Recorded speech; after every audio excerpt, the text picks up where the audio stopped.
Genesis chapter 15. Sometime later, the Lord spoke to Abram in a vision and said to him, "Do not be afraid, Abram, for I will protect you and your reward will be great."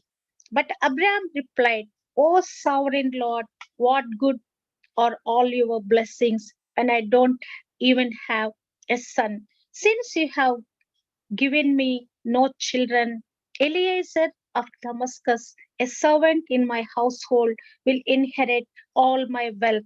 You have given me no descendants of my own, so one of my servants will be my heir." Then the Lord said to him, "No, your servant will not be your heir, for you will have a son of your own who will be your heir." Then the Lord took Abraham outside and said to him, "Look up to into the sky and count the stars if you can. That's how many descendants you will have." And Abraham believed the Lord, and the Lord counted him as righteous because of his faith. Then the Lord told him, "I am the Lord who brought you out of Ur of the Chaldeans to give you this land as your possession." But Abraham replied, "O sovereign Lord, how can I be sure that I will actually possess it?" The Lord said to him, "Bring me a 3-year-old heifer, a 3-year-old female goat, a 3-year-old ram, a turtle dove, and a young pigeon." So Abram presented all these to him and killed them. Then he cut each animal down the middle and laid the halves side by side. He did not, however, cut the birds in half. Some vultures swooped down to eat the carcasses, but Abram chased them away. As the sun was going down, Abram fell into a deep sleep, and a terrifying darkness came down over him. Then the Lord said to Abram, "You can be sure that your descendants will be strangers in a foreign land, where they will be oppressed as slaves for 400 years. But I will punish the nation that enslaves them, and in the end they will come away with great wealth. As for you, you will die in peace and be buried at a ripe old age.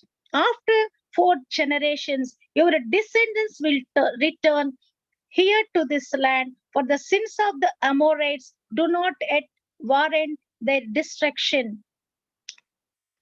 Of the sun went down and darkness fell, Abram saw a smoking firepot and a flaming torch pass between the halves of the carcasses. So the Lord made a covenant with Abram that day and said, "I have given this land to your descendants all the way from the border of Egypt to the great Euphrates River, the land now occupied by the Canaanites, Kenizzites, Kadmonites, Hittites, Perizzites, Rephites, Amorites, Canaanites, Girgashites, and Jebusites."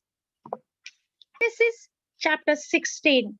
Now Sarai, Abram's wife, had not been able to bear children for him, but she had an Egyptian servant named Hagar. So Sarai said to Abram, "The Lord has prevented me from having children. Go and sleep with my servant. Perhaps I can have children through her."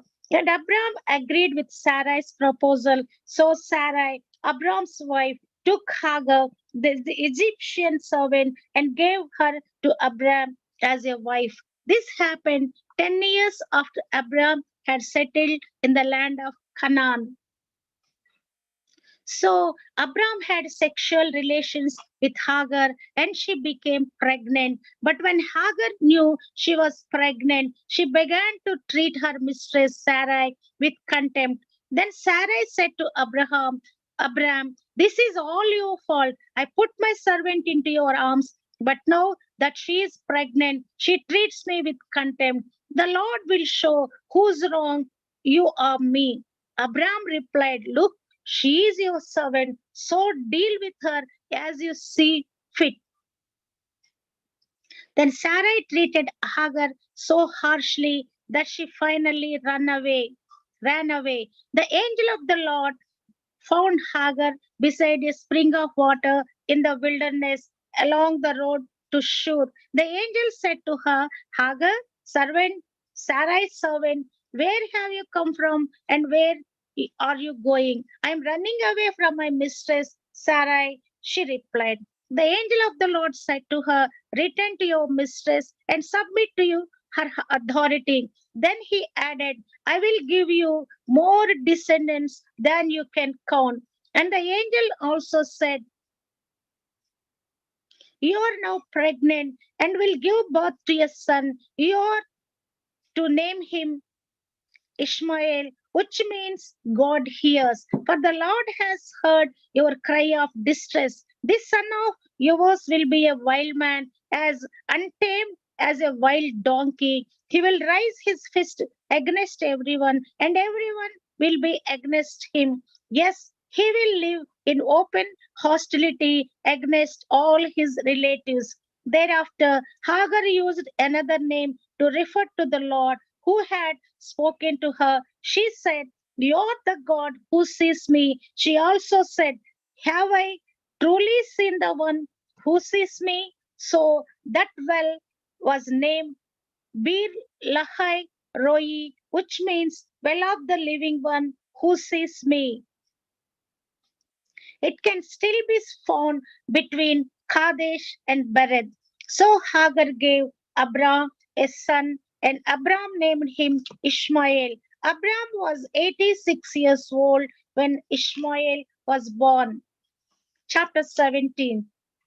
When Abram was 99 years old, the Lord appeared to him and said, I am El Shaddai, God Almighty. Serve me faithfully and live a blameless life. I will make a covenant with you by which I will guarantee to give you countless descendants.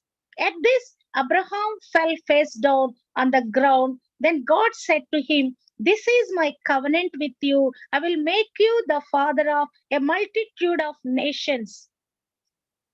What's more, I am changing your name. It will no longer be Abraham. Instead, you will be called Abraham.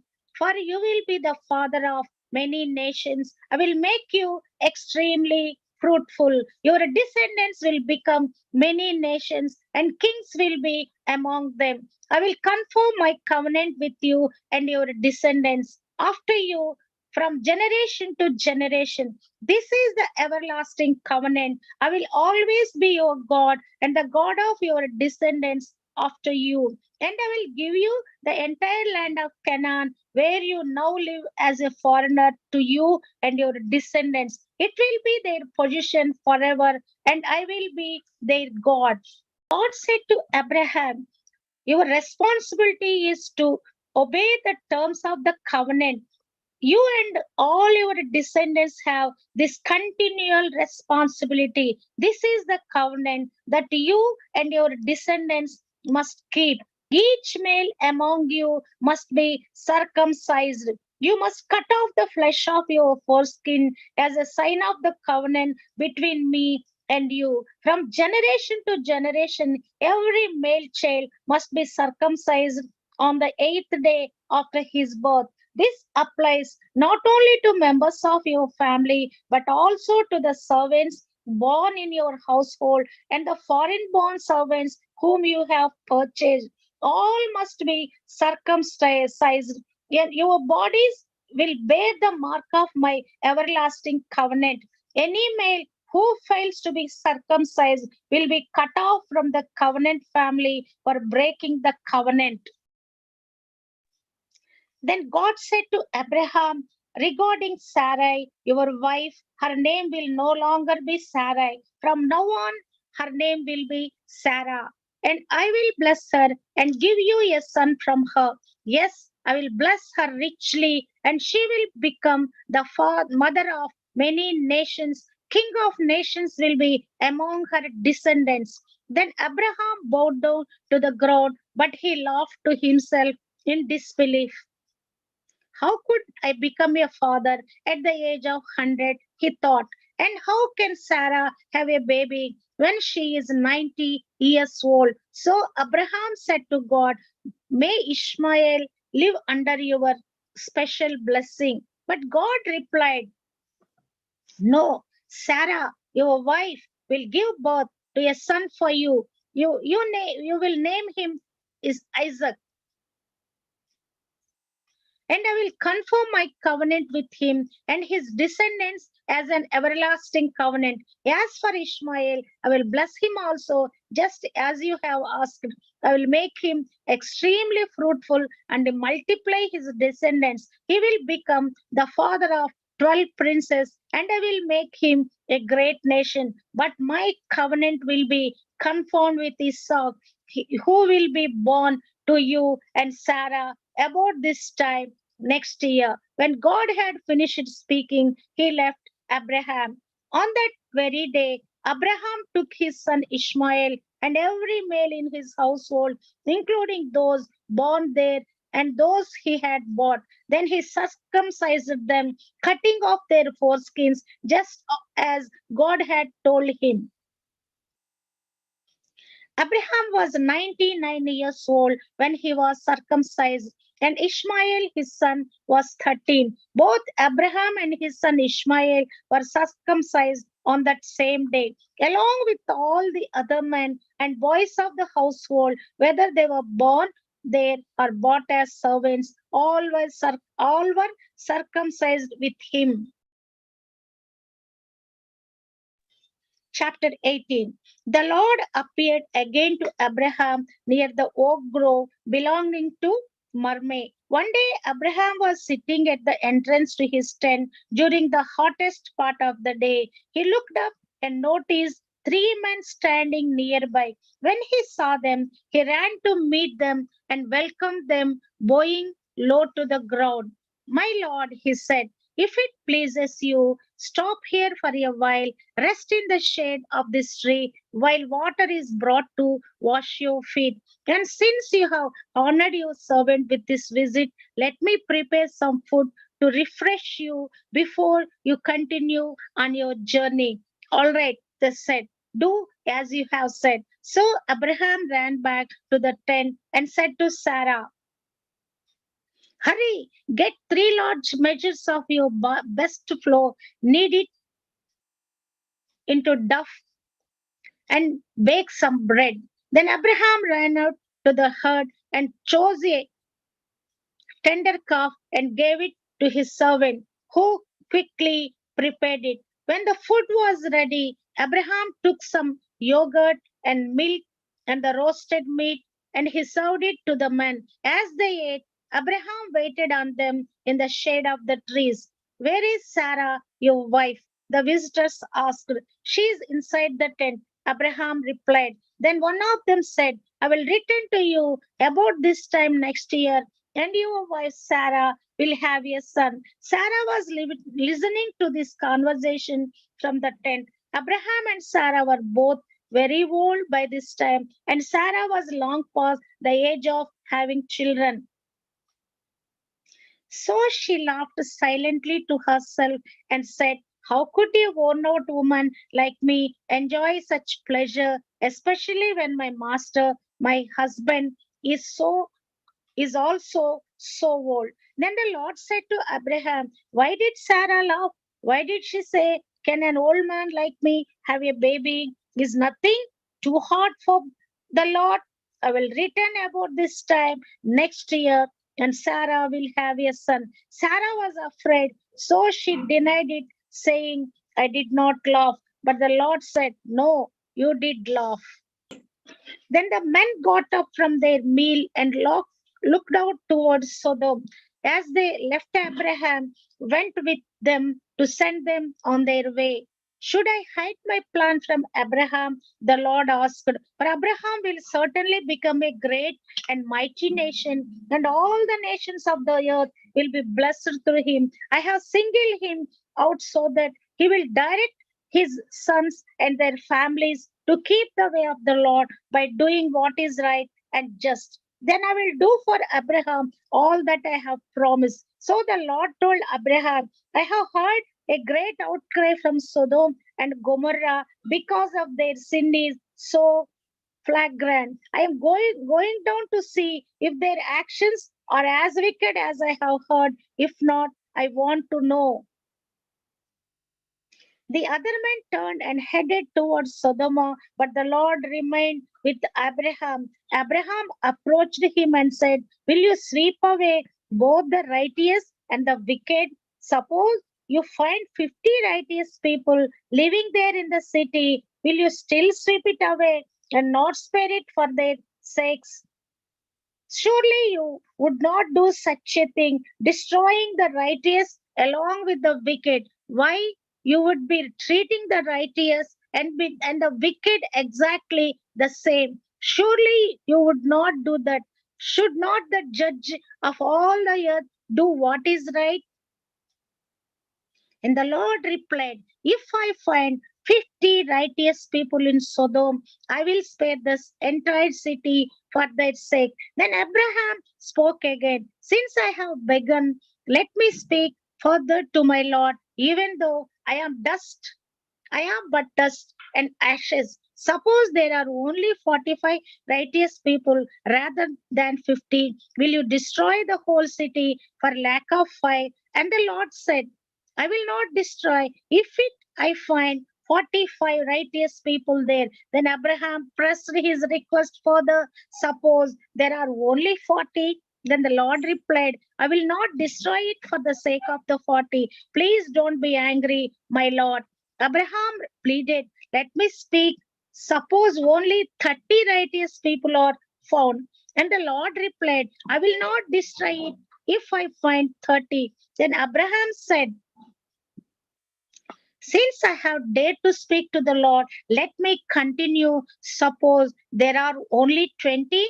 And the Lord replied, then I will not destroy it for the sake of the 20. Finally, Abraham said, Lord, please don't be angry with me. If I speak one more time, suppose only 10 are found there. And the Lord replied, then I will not destroy it for the sake of the 10. When the Lord had finished his conversation with Abraham, he went on his way, and Abraham returned to his tent. Chapter 19. That evening, the two angels came to the entrance of the city of Sodom. Lot was sitting there, and when he saw them, he stood up to meet them. Then he welcomed them and bowed with his face to the ground. My lords, he said, come to my home to wash your feet and be my guests for the night. You may then get up early in the morning and be on your way again. Oh no, they replied. We will just spend the night out here in the city square. But Lot insisted, so at last they went home with him. Lot prepared a feast for them, complete with fresh bread made without yeast, and they ate. But before they retired for the night, all the men of Sodom, young and old, came from all over the city and surrounded the house. They shouted to Lot, where are the men who came to spend the night with you? Bring them out to us so we can have sex with them. So Lot replied outside to talk to them, shutting the door behind him. Please, my brothers, he begged, don't do such a wicked thing. Look, I have two virgin daughters. Let me bring them out to you, and you can do with them as you wish. But please leave these men alone, for they are my guests and are under my protection. Stand back, they shouted. This fellow came to town as an outsider and now he is acting like our judge. We'll treat you for far worse than those other men. And they lunged toward Lot to break down the door. But the two angels reached out, pulled Lot into the house, and bolted the door. Then they blinded all the men, young and old, who were at the door of the house. So they gave up trying to get inside. Meanwhile, the angels questioned Lot, "Do you have any other relatives here in the city?" They asked, "Get them out of this place, your sons in law, sons, daughters, or anyone else, for we are about to destroy this city completely." The outcry against this place is so great, it has reached the Lord, and He has sent us to destroy it. So Lot rushed out to tell his daughter's fiancés, "Quick, get out of the city. The Lord is about to destroy it." But the young man thought he was only joking. At dawn the next morning, the angels became insistent. "Hurry," they said to Lot, "take your wife and your two daughters who are here. Get out right now, or you will be swept away in the destruction of the city." When Lot still hesitated, the angel seized his hand and the hands of his wife and two daughters and rushed them to safety outside the city. For the Lord was merciful. When they were safely out of the city, one of the angels ordered, "Run for your lives and don't look back or stop anywhere in the valley. Escape to the mountains, or you will be swept away." "Oh no, my lord," Lot begged. "You have been so gracious to me and saved my life, and you have shown such great kindness. But I cannot go to the mountains. Disaster would catch up to me there, and I would soon die. See, there is a small village nearby. Please let me go there instead. Don't you see how small it is? Then my life will be saved." "All right," the angel said, "I will grant your request. I will not destroy the little village. But hurry, escape to it, for I can do nothing until you arrive there." This explains why that village was known as Zoyar, which means little place. Just as the sun was rising over the horizon, then the Lord rained down fire and burning sulfur from the sky on Sodom and Gomorrah. He utterly destroyed them along with the other cities and villages of the plain, wiping out all the people and every bit of vegetation. But Lot's wife looked back as she was following behind him, and she turned into a pillar of salt. Abraham got up early that morning and hurried out to the place where he had stood in the Lord's presence. He looked out across the plain towards Sodom and Gomorrah and watched as columns of smoke rose from the cities like smoke from a furnace.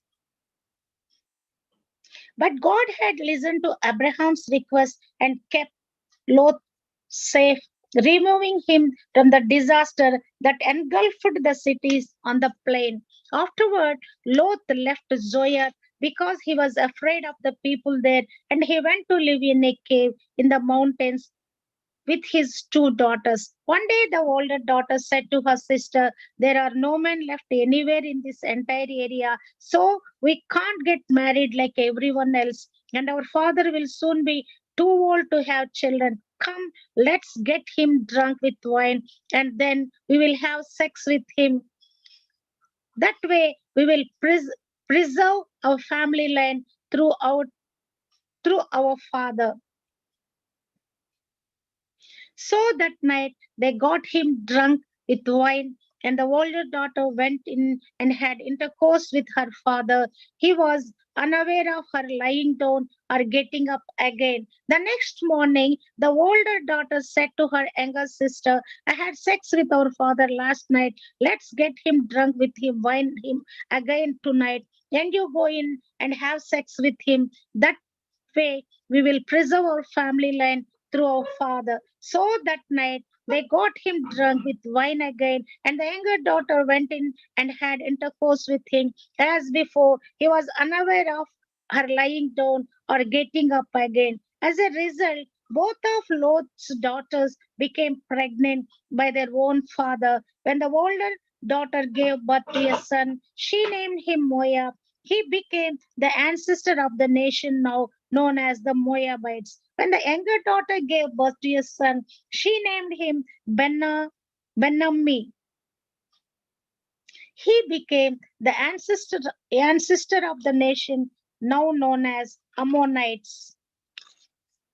Genesis chapter 20. Abraham moved south to the Negev and lived for a while between Kadesh and Shur, and then he moved on to Gerar. While living there as a foreigner, Abraham introduced his wife Sarah by saying, "She is my sister." So King Abimelech of Gerar sent for Sarah and had her brought to him at his place. But that night God came to Abimelech in a dream and told him, "You are a dead man, for that woman you have taken is already married." But Abimelech had not slept with her yet, so he said, "Lord, will you destroy an innocent nation? Did not Abraham tell me she is my sister?" And she herself said, "Yes, he is my brother. I accepted in complete innocence. My hands are clean."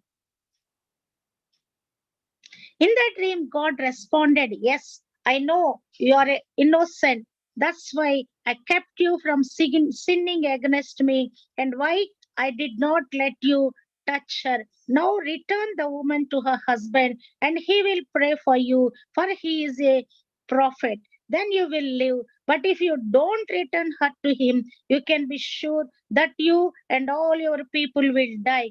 Abimelech got up early the next morning and quickly called all his servants together. When he told them what had happened, his men were terrified. Then Abimelech called for Abraham. "What have you done to us?" he demanded. "What crime have I committed that deserves treatment like this, making me and my kingdom guilty of this great sin? No one should ever do what you have done. Whatever possessed you to do such a thing?" Abraham replied, "I thought this is a godless place. They will want my wife and will kill me to get her. And she really is my sister, for we both have the same father but different mothers, and I married her. When God called me to leave my father's home and to travel from place to place, I told her, 'Do me a favor, wherever we go, tell the people that I am your brother.' Then Abimelech took some of his sheep and goats, cattle, and male and female servants, and he presented them to Abraham. He also returns his wife Sarah to him. Then Abimelech said, 'Look, O my land, and choose any place where you would like to live.' And he said to Sarah, 'Look, I am giving your brother 1,000 pieces of silver in the presence of all these witnesses. This is to compensate you for any wrong I may have done to you. This will settle any claim against me, and your reputation is cleared.' Then Abraham prayed to God, and God healed Abimelech, his wife, and his female servants, so they could have children. For the Lord had caused all the women to be infertile because of what happened with Abraham's wife Sarah.